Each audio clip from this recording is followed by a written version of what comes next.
ჩემთვის არის ტაქსისტი პროფესია, რომელიც ადამიანებს ეხმარება გადარჩენაში.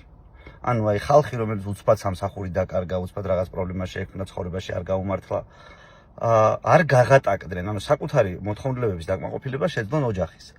ანუ მე მინდა რომ ადამიანს კონდეს უფლება საკუთარი მანქანით, აი ეს 8 ლარიანი ტრაფარეტი რო შემდგას თავის მანქანაზე, A წერტილიდან B წერტილამდე ადამიანებს მოემსახუროს და ამაში ფული აიღოს და ეს არ იყოს აკრძალული.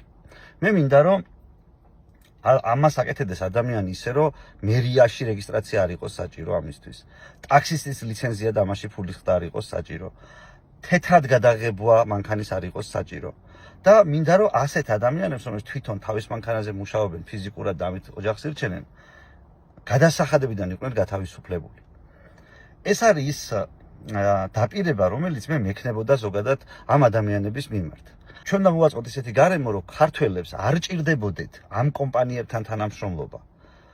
მას კონდეს შესაძლებლობა თავისი მანქანით ყოველგვარი შეზღუდვის, რეგულირების, გადაღების და ასგვარი მაიმუნობის გარეშე, გადასახადის გადახდის გარეშე მათ შორის მოემსახურონ ადამიანებს. როგორც კი ეს მოხდება, ტაქსისტების კონკურენტები უკვე ნაკლებად იქნებიან ის კომპანიები, რომლებიც დღეს რაღაცნაირად ხელისუფლებასთან შეთანხმებით პრივილეგიებით სარგებლობენ და ადამიანები უბრალოდ უფრო მეტ ფულს იშოვიან